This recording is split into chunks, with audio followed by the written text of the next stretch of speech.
Well, I feel like I should be at church or something and say, okay, everybody in the back pews, move up to the front pews.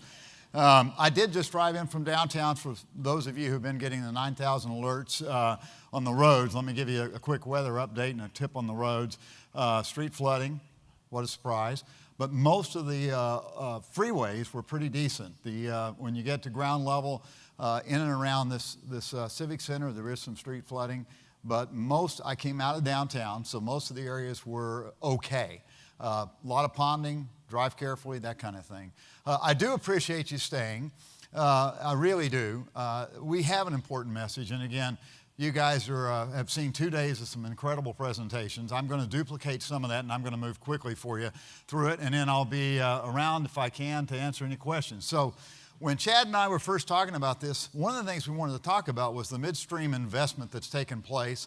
And you heard a little bit on the panelists talking about midstream and the dollars and the capitals that has been employed. So what we want to talk about is the midstream growth that's happened, the investments that's happened, and what's been the impact on the ship channel. But if I had to put a subtitle on it, I would tell you the subtitle is U.S. Security Coming Through Energy Dominance. U.S. security through energy dominance. I'm not going to read the disclaimer. You guys can go on YouTube and read our disclaimer.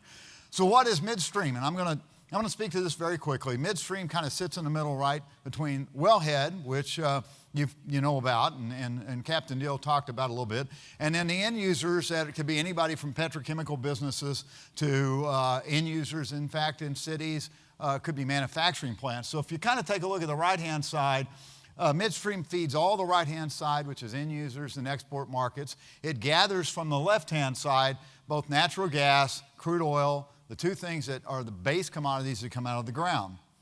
Now, we talk about new production in existing basins.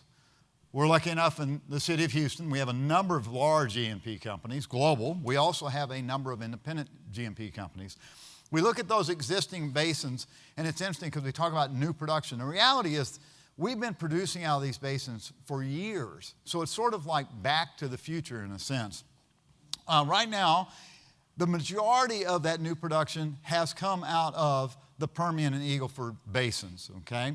About 10.2 million barrels a day will be projected to be produced from those basins by 2025. Today, if you look at it and you added up the numbers on the board, it's around about 10.2 million barrels a day just out of those two basins. So we're talking about a growth of almost 50% coming out of those basins in a couple of years. Let's take a quick look back before we take it back to the future. So if you look at where we've been and then we look at where we're going, we're going to add, as I said, about 5 million barrels a day across U.S. oil production. So if you kind of do that math, that kind of tells you most of that production is really coming out of those basins because Uinta, even some of the other prolific basins are actually going to have a hard time maintaining the production levels that they've got. So, hey, it's back to the future. So if I asked Doc Brown and Marty, what do you think you're inventing here? We would have said fracking. But the reality is that fracking was invented in 1866. And Bill talked a little bit about this.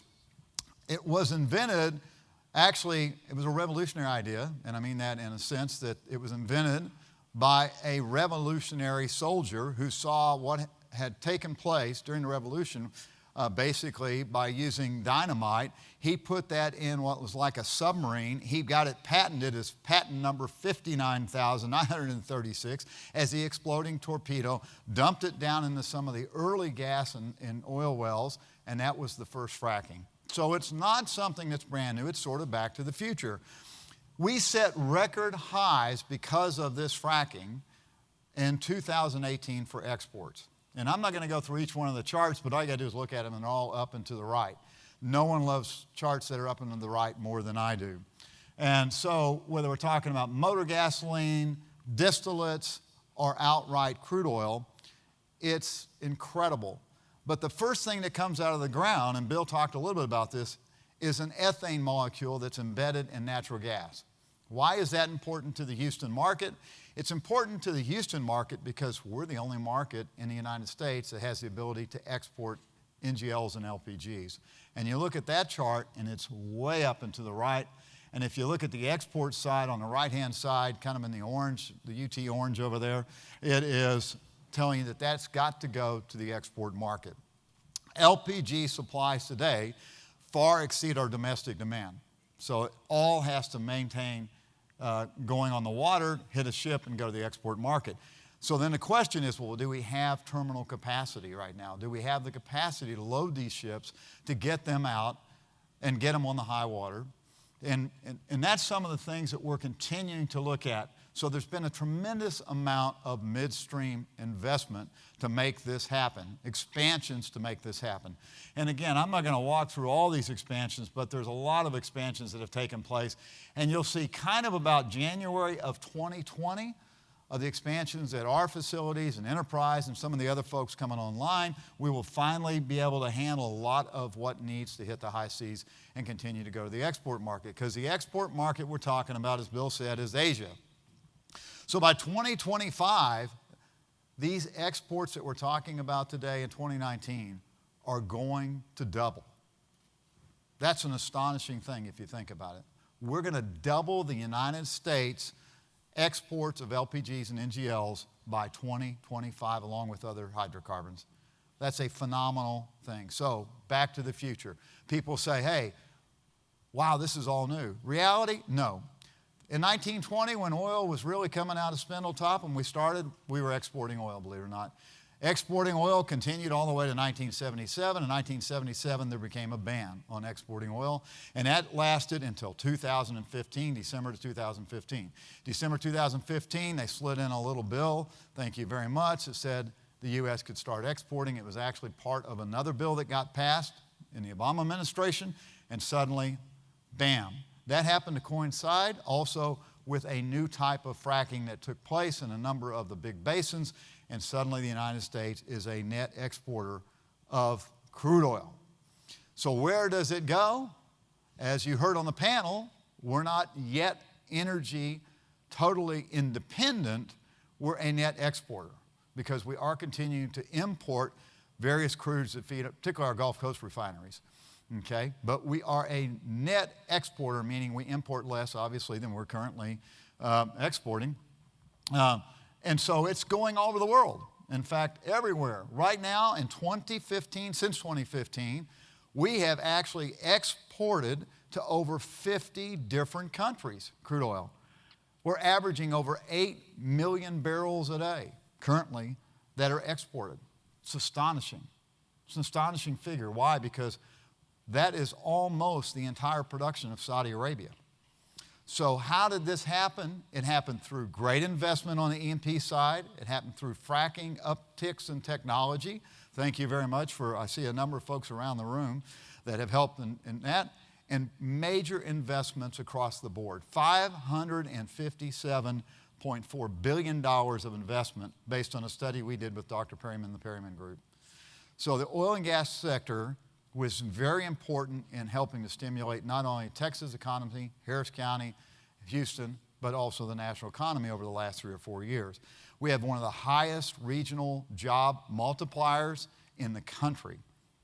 How did that happen? Well, there was a number of investments to help make this crude go from the west to the south. And so pipelines got built, and these were all new pipelines there and expansions that just took place over the last 3 years.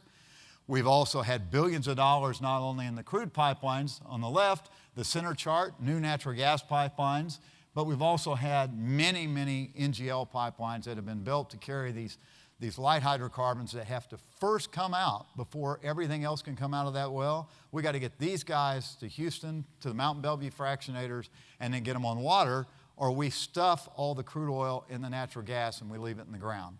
So billions of dollars across the board in these pipelines. Then if you look, almost everything comes to Houston. That's almost. Natural gas, crude, and then obviously some refined products along with that and NGLs. So what's the big deal? Well, the big deal is what does it mean to you? I always talk about what radio station do most people listen to. They listen to WIFM because they want to know what's in it for me. So if you look at it, the Texas oil and gas sector is responsible for 2 million jobs, $120 billion in personal income. We're responsible for $200 billion in economic benefit to the state of Texas. If you look at direct employment right here in the Ship Channel area and the rest of Texas, 500,000 jobs, not going to read every number on the page, but there is a significant impact when we look at it. If we drill down right here where we're sitting today, in a 7-county area basically that surrounds Houston, Harris County, Pasadena, Deer Park, Clear Lake, Channel View, $199 billion in expenditures just over since 2015, last 4 years. Gross product impact of $69 billion, and employment in this area of over 500,000 people, 657,000 people are employed in this sector. It is tremendous when you look at it. Harris County directly, again, these numbers, drill down a little more, you get $150.8 billion in terms of total expenditure that were directly in the Harris County area. Most of those are here in this area right here where we're sitting. Okay? So as I look at this, and again, I know it's late in the day, so I'm going to blow through some of these numbers for you, but it is important to think about the big number in the lower right, because when we look at total employment in the state of Texas that is somehow connected to the oil and gas industry, not necessarily just midstream, but oil and gas industry, it's around 2.2 million jobs. That is an astonishing number, folks. So I'll put on my political hat for 2 seconds, and when we talk about a Green New Deal, that's the impact to Texas in terms of the oil and gas sector. If we had a hydrocarbon-less society, 2.2 million jobs in the state of Texas. If we look at it in terms of just employment in the 7-county area and all the way up to the Woodlands, it's 769,000 jobs in terms of employment, okay, that we're expecting by 2025. If we look at the projected benefits by 2025, what does that mean? It's $83 billion worth of benefits to this 7-county area by 2025. And we believe actually those numbers are pretty conservative that we've got in terms of production range and in terms of export volumes. So what does it take to enable this growth? Bill touched on it. There's significant infrastructure that has to continue to be built. We're going to be looking to somewhere around another $30 billion worth of infrastructure in and around the 7-county area, not including the Houston Ship Channel, the $1 billion that we've talked about. If we look about the period from 2018 to 2025 then, and we did an aggregate number, how big is that number? It's almost $11 billion of investment where we're sitting today. Let that sink in a second. That is an incredibly large number. If we look at what petrochemicals, and I know you've had a couple of different speakers on that, so I won't go through this, but they've been investing $200 billion just on this shale production, okay? And we could go down the list, and again, this will be on YouTube so you can take more time while you're having a nice glass of wine or something and look at it. But it's incredible if you take a look at $200 billion, and it looks like that could be almost $300 billion in terms of where they're heading with some of the new plant expansions that are online, and I didn't capture it. So how important is it? It's national security to us. Why? Because again, by 2025, we will have outpaced Saudi Arabia in terms of total exports. What we'll be exporting will be larger than all the production of the Middle East. It's a nice way to have our own security, huh? So query then becomes, can we make that happen on crude oil exports? Can we make it happen? There's a number of offshore potential locations today that are either being built or being permitted to be built to be able to export crude from right where we're sitting, right off the Texas Gulf Coast. And again, I won't go through all those. Are we going to be able to export the NGLs first? Again, I've talked a little bit about that. We're going to see this NGL growth up about 3.8 million barrels a day in terms of its exports, and we believe we're going to hit that. The U.S. is becoming a net exporter of propane. That's important. That's the second molecule that's got to come out. And again, if you look at that, that's up and to the right. If you look at where we're at today, we're sitting here around 19. We're going to be able to cross those lines and be sure we have the capacity across docks. And again, very expensive capital that has to go in to make this happen, but it is making it happen. And simultaneous to that, we have a nice rise in petrochemical demand. The only issue with that is that none of it is in the U.S. sector per se. Most of that rise is taking place over in the in Asia and in areas in the Western Hemisphere. So a lot of the production's taking place here when we look at ethylene production. I know you had a speaker that already talked about petrochemical. But again, if you look at where we are and where we rank in the world today, on the U.S. Gulf Coast, drill down to Texas, without a doubt, we're the world leader in ethylene capacity. And so why is that? Bill alluded to this, because we have pipelines, infrastructure, storage capacity. Okay? Bill mentioned Corpus. We talk about Corpus in Houston a lot. The big difference is that Houston has 550 million barrels of storage. When you pull out of here and you go a half a block down Center Street or cross to your left on Fairmont and you head toward any direction, you see tanks. And every one of those tanks is connected somehow with another tank, with another tank, with another terminal, finally, eventually probably to the water. We have 550 million barrels of storage here. That does not include what we have in Mount Belvieu, Texas, which is underground salt dome storage as well. So my company alone has 56 million barrels of underground salt dome storage for LPGs, for these light ends, ethane, propane, butanes. We receive about 15 million barrels a day into this marketplace. So again, if we can't get it through a terminal and we can't get it on the water, okay, it ends up back in the ground somewhere in the Permian Basin, San Juan Basin, Delaware Basins. So what do we need? Well, we've got to get a wider channel, don't we? So incremental production is going to clear, and it's only going to clear via the water. So when we look at where we're going, here's the Houston Ship Channel, and about 80% of all the traffic on the Houston Ship Channel is energy and petrochemical traffic.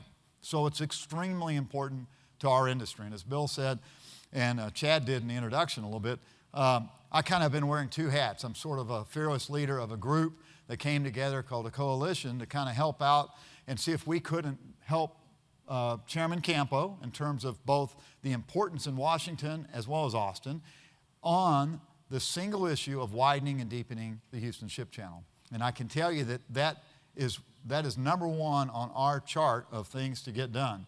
So I was supposed to be in Washington today.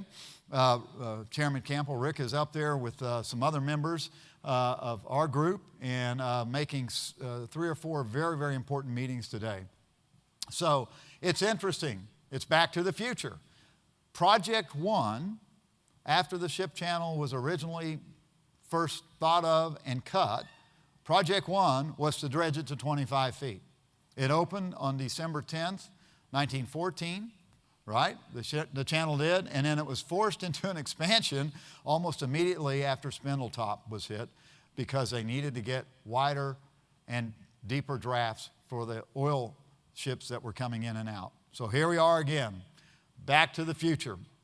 So today, as Bill said in his speech, there's 150, close to 200 terminals, 150 private terminals up and down the ship channel. And if you look at where the yellow line is and that big old circle he had earlier, that's where they originally were thinking about just the small circle he had, widening. Now we need the whole bay widened. But you notice where most of the businesses are, most of the large refineries and most of the terminals are further up the channel, okay? The ship channel moves about 18,000 transits a year. I think Bill had that number. It's about 9,000 inbound, so you turn it around, it's got to go out, right? It's about 18,000 a year. Not to mention there's 300,000 barge movements up and down the channel as well. That is more than the ports of Long Beach and LA, okay, and New York combined. That's pretty good. That's better than being the tallest kid in kindergarten, okay?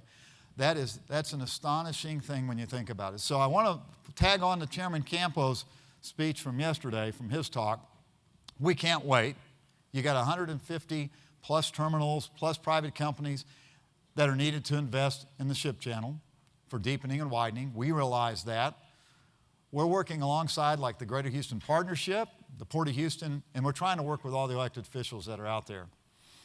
We need an accelerated plan to make this happen, okay, because we've got to continue to have two-way traffic on the Houston Ship Channel.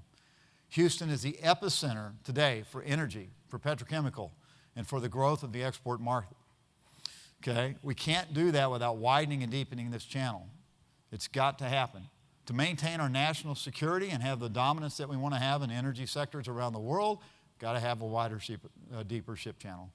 It is the most important public and private partnership for the future of this country, bar none. In fact, I believe it's the most important waterway in the world, and we get very little respect for it. So there's a basket at the back. You can put some money in it on the way out, and we'll take your donations today. It's $1 billion project. 500 million of it we think we can do in one direction and another 500 million from another, but it's $1 billion project. It's a huge project. But again, if you think that this channel is worth $2 billion a day, it's a half a day in terms of what we're trying to raise and need to get done. The acceleration to get it done now means we can start digging in 2021.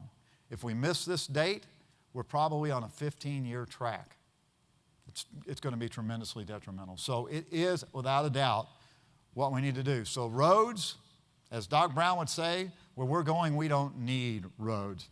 We just need a wider and deeper Houston ship channel. Thank you very much.